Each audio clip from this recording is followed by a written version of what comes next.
alternatif dan dalam Duolingo itu warnanya sama ilustrasi karakter dan efek suara belajar itu lebih menarik tuh. Jadi tidak akan mudah kalau pemilihan pemilihan warna-warna untuk aplikasi juga mempengaruhi keterkaitan pengguna.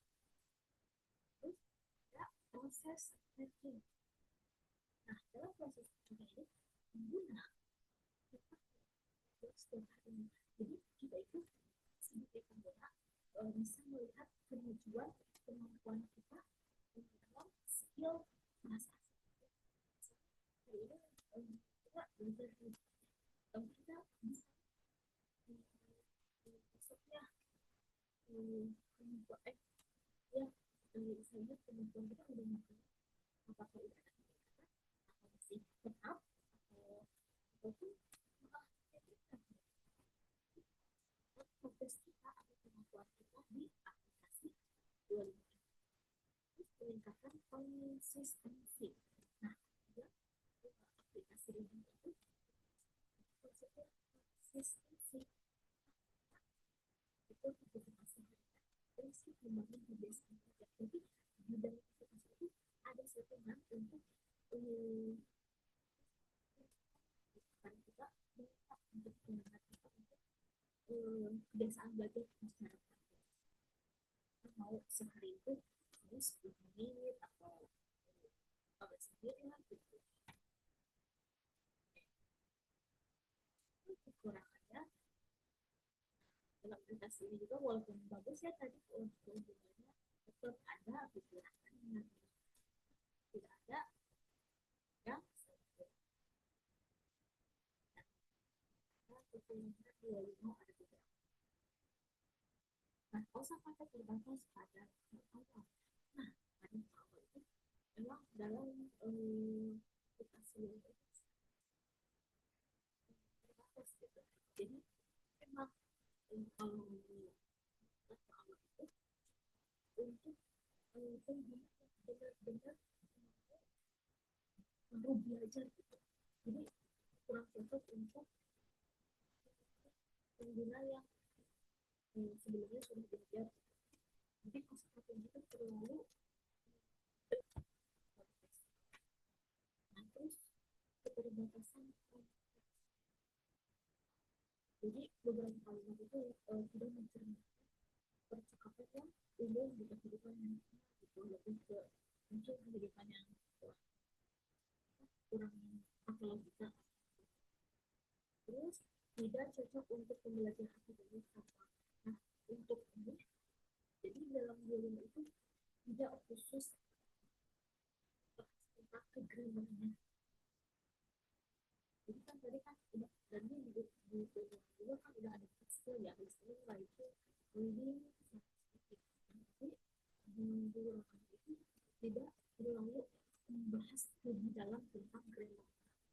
Terus itu umum berbayar. Nah, di sini itu bukan apa bebas gitu. Jadi kalau misalnya kita kerjain ada akhir-akhirnya itu pasti ada iklan bebas.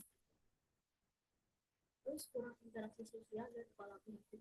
Nah, pada aplikasi ini tidak ada forum untuk diskusi gitu antar pelajar atau satu tanya jawab dengan langsung dengan guru. Tidak ada kalau di aplikasinya. Tapi kalau misalnya kita belajar nih yang nggak ngerti, terus nanti kita misalkan di sekolah bisa ditanyain kepada guru itu bisa. Tapi kalau misalnya di dalam aplikasinya itu tidak ada forum untuk berdiskusi.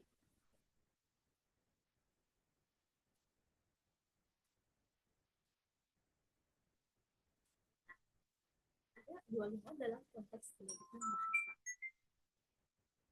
Nah, Duolingo itu bisa dijadikan sebagai media pendukung bahasa Inggris di kelas, terus tugas mandiri di luar pelajaran, media belajar bagi siswa yang belum memiliki akses Google, dan pemanfaat blended learning atau pembelajaran campuran online dan offline. Itu apa Duolingo itu bisa dijadikan sebagai apa namanya untuk pembelajaran di selanjutnya kita masuk ke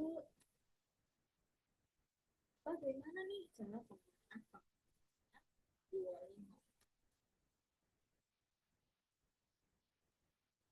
Jadi yang pertama itu kita uh, install dulu aplikasi Duolingo di Play Store atau App Store. Cari aja Duolingo, Duolingo biasa Duolingo. Terus daftarkan, daftarkan apa namanya? Daftarkan akun email, akun Google, terus pilih bahasa yang mau dipelajari. Misalnya mau belajar tentang bahasa Inggris, kalian bisa klik di linknya. Nah,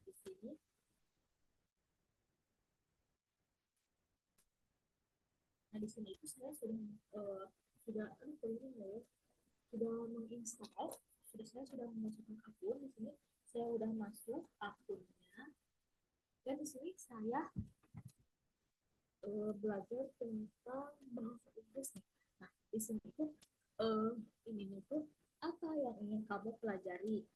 Nah, kan ada pilihannya, terus belajar bahasa Inggris dan memulai dengan latihan penyelesaian atau ambil kursus lain. Nah, jadi di sini ada pilihannya. Kita disuruh mau kan kemarin saya apa belajarnya tentang bahasa Inggris, apakah mau dilanjut bahasa Inggris atau mau mulai kursus yang bahasa baru gitu. Coba saya pilih yang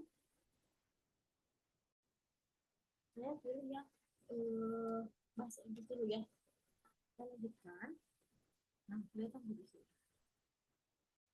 Nah, di sini kita mengapa kamu belajar bahasa Inggris nih? Kenapa? Kita bisa lihat dulu nih, apakah untuk mendukung pendidikan kita atau berinteraksi untuk percakapan gitu bersama misalnya sama orang lain juga native gitu. Terus pemanfaatan waktu atau kalau misalnya kita santai nih, kita belajar ini, terus coba kita pilih yang mendukung pendidikan ya. Kita lanjutkan. Ayo buat aktivitas belajar dulu. Nah, di sini kita disuruh membuat rutinitas pembelajaran dulu. Selanjutnya, apa target? Nah, kita bisa menargetkan juga nih. Kita misalnya sehari ini mau 15 menit gitu. Mau 15 menit belajar Duolingo-nya bisa. Mau 3 menit boleh per harinya. Mau 30 menit juga boleh. Kita pilih dulu yang 3 menit aja ya. 3 menit.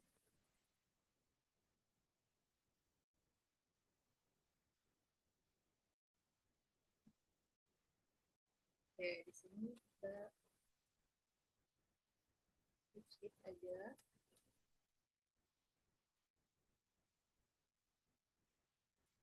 Oke. Nah, di sini langsung ada soal-soalnya. Jadi ini ada beberapa soal, jadi kita ngerjain gitu. Coba ini. Itu pasangan yang cocok. Coba kayak gini tuh. Ini kan gak ya? Terus, nah, gula, ini gula. Kita gula itu sugar, susu. Nah, di sini juga kan ada suaranya. Tadi kan menggunakan menggunakan apa suara yang interaktif. Sugar, sekarang susu, milk, ya. Sekarang teh,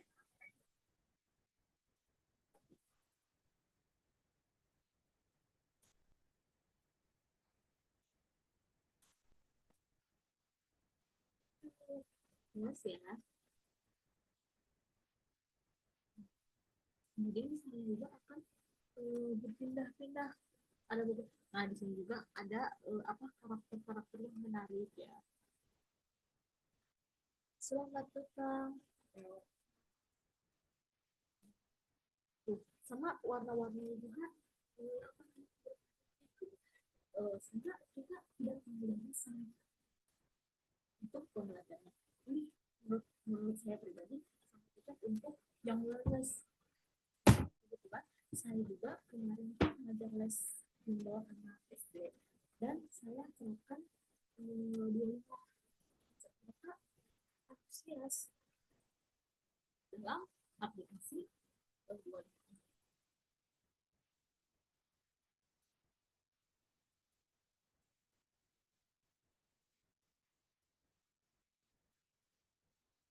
Paham ya? Jadi di aplikasi Duolingo itu kita dapat menentukan apa tujuan tujuan kita belajar bahasa Inggris, tujuan kita belajar bahasa asing itu untuk apa nih? Terus kita bisa menentukan hari sehari ini kita mau belajar berapa menit. Terus kan ke dalam apa namanya setiap latihan itu di aplikasi Duolingo itu kita akan mendengarkan audio kan tadi gitu kan, terus mengetik atau menulis kata atau kalimat, dan terus bisa menerjemahkan, terus melafalkan juga, melafalkan jadi apa namanya pronunciation juga bisa.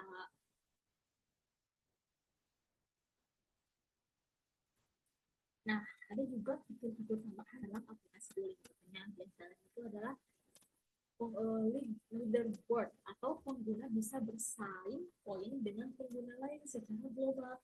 Jadi apa namanya itu bisa bersaing-saing poin atau nilai dengan penggunaan lain secara global, secara keseluruhan. Berarti bisa ya dong ya. Nah, terus ada streak nih, menghitung berapa hari berturut-turut pengguna belajar. Nah, kita bisa tahu progres tracking kita kan. Terus ada Duolingo Stories nih, ada cerita pendek interaktif untuk memperkuat pemahaman konteks dan kosakata. Nah, tersedia itu dalam bahasa-bahasa seperti itu. Terus, nah ternyata ada juga tips dan penjelasan grammar, namun apa namanya kurang mendalam gitu ya.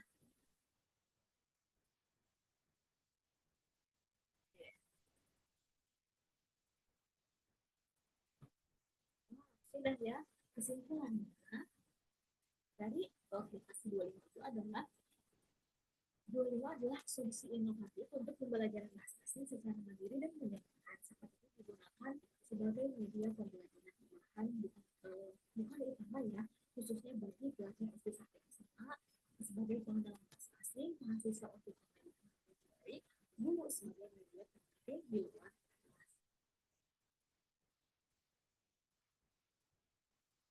Ini saya rekomendasi ya untuk aplikasi ini. Tapi hanya sebagai tambahan pembelajaran ya, bukan sebagai pembelajaran utama.